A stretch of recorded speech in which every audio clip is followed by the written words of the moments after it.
भस्त्रिका, कपालभाति, बाह्य प्राणायाम, उज्जाई, अनुलोम विलोम, भ्रामरी, उद्गीत, ध्यान, इस प्रक्रिया को पूरा करेंगे।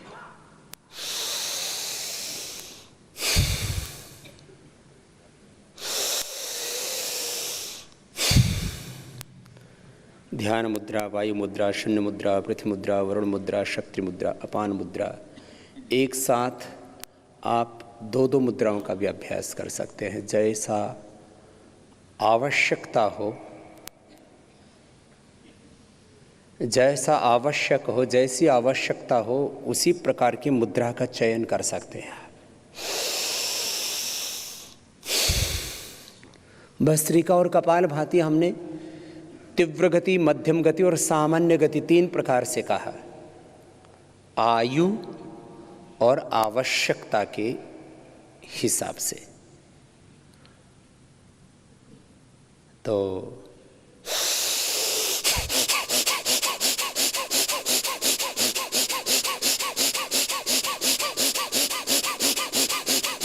ये केवल और केवल यंगस्टर्स के लिए, जो पूरी तरह से निरोगी हैं, योगी हैं, बलवान हैं, उनके लिए। बाकी मध्यम गति से।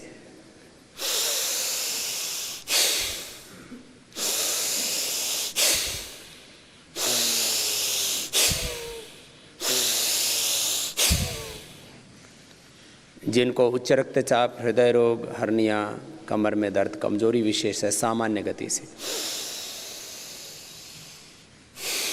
वो मध्यम बल का भी प्रयोग नहीं कर सकते। उनके लिए सामान्य बलपूर्वक करना होगा। ऐसे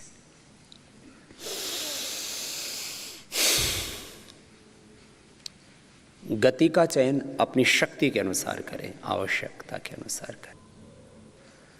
अभी जैसे मैं तो लगभग 5 मिनट ऐसा करता हूँ, लेकिन गर्दन नहीं हिलाता हूँ, कंधों में और फेफड़ों में ये जो एक सामान्य गति होती है,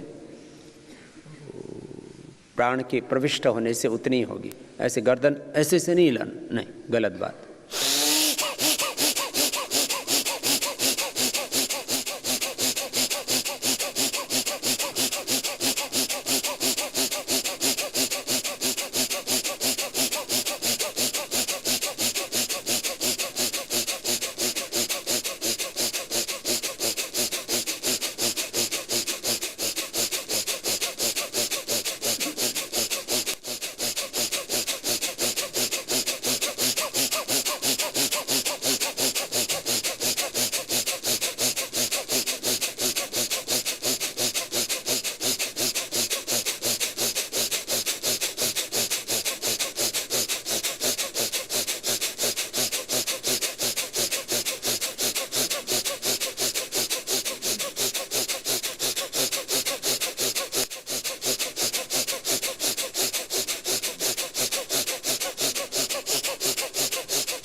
ऐसे लगभग मैंने 1 मिनट किया और 1 मिनट में 100 से 120 बार हो जाता है, और इतने में ही माथे पर पसीना आने लगता है। और 5 मिनट किया तो पूरा शरीर एक अलौकिक ऊर्जा से भर जाता, हमारे भीतर और बाहर एक आध्यात्मिक ऊर्जा क्षेत्र, एक आभा मंडल तैयार हो जाता है।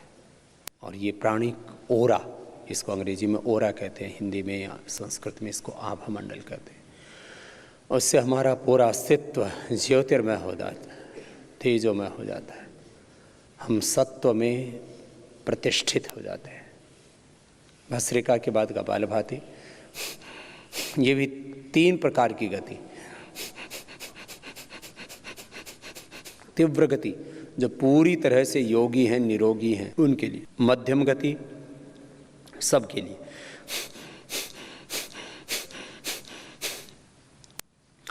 जिनको बहुत अधिक उच्च रक्तचाप है, हृदय रोग है, हर्निया है, कमर में दर्द है, कमजोरी है, उनके लिए धीमी गति से।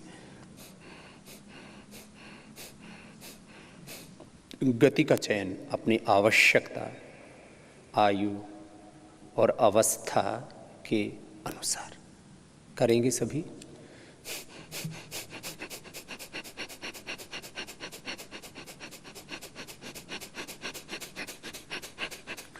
गतिपूर्वक भी करते हैं तो शक्ति पूरी लगती है उसमें।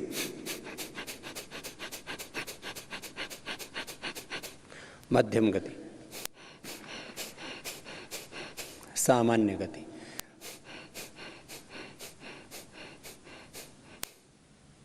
कपालभाति निरंतरता के साथ कीजिए सभी।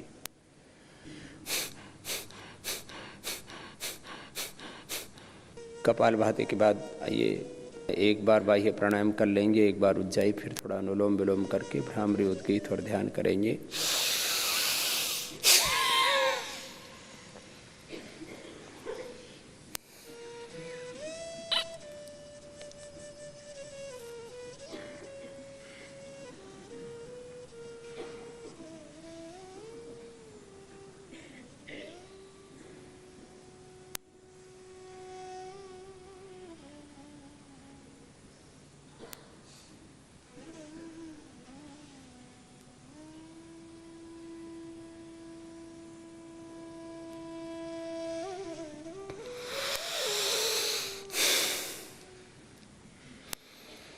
उज्जाई,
बाह्य प्राणायाम में बाह्य कुंभक का कम से कम आधा मिनट और आभ्यंतर प्राणायाम में कम से कम आधा मिनट आभ्यंतर कुंभक का अभ्यास होना चाहिए।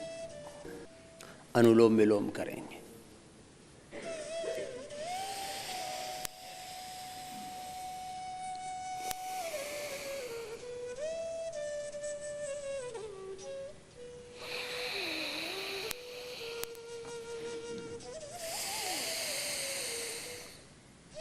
लय के साथ करना, वायु मुद्रा में हाथ रखना तो बहुत अच्छे से हो जाता है। घुटने के ऊपर जो हाथ है वो भी वायु मुद्रा में, जो ऊपर हाथ है वो भी वायु मुद्रा में। हाथ ज़्यादा ऊंचा भी नहीं रखना और ज़्यादा नीचे भी नहीं, ऐसे भी नहीं रखना, ऐसे सहज सहजतापूर्वक लंबा लेना, सहजतापूर्वक लंबा छोड़ना। पूरी एकाग्रता पूर्वक करना, एक लय के साथ करना। और जब हम इस योग का अभ्यास इस प्रकार से निरंतरता के साथ करते हैं और गुरु तत्व के साथ एकात्म होकर के परम गुरु के साथ उस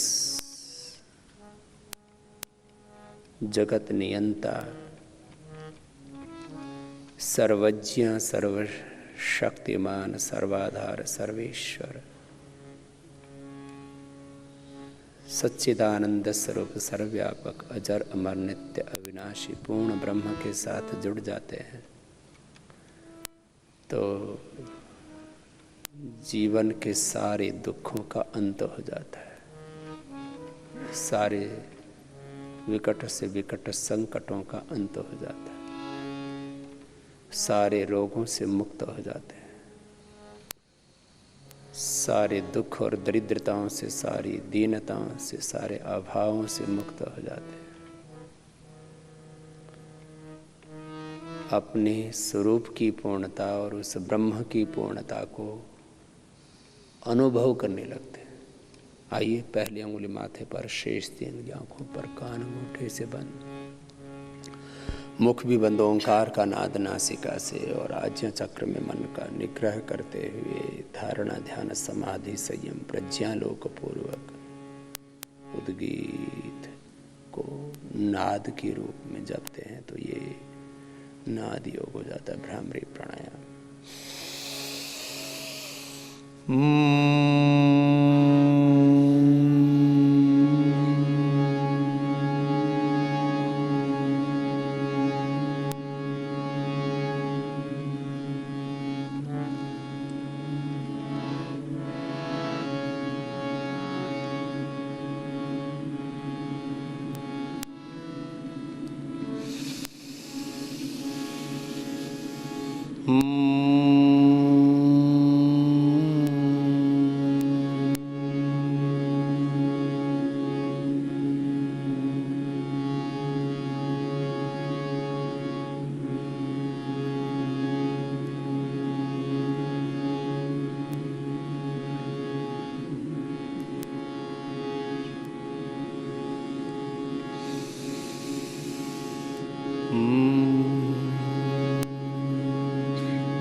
उद्गीत प्राणायाम।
मौन हो जाएंगे और बाहर से जो मंद मंद श्वास भीतर जा रहा है उस श्वास के साथ तथा भीतर से जो मंद मंद प्रश्वास बाहर निकल रहा है, इस प्रश्वास के साथ, श्वास प्रश्वास के साथ ओम का ध्यान।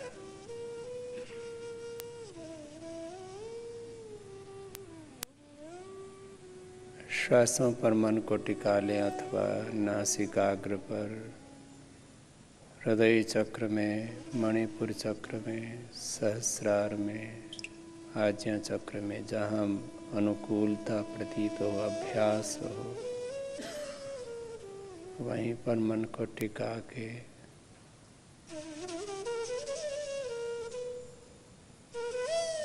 केंद्र से लेकर के परिधि तक, व्यष्टि से लेकर समष्टि तक, मनुष्यों से लेकर के मनुष्यतर जितना भी ये जीव जगत है, पूरे अस्तित्व में आस्तिकता का भाव, ईशावास्यम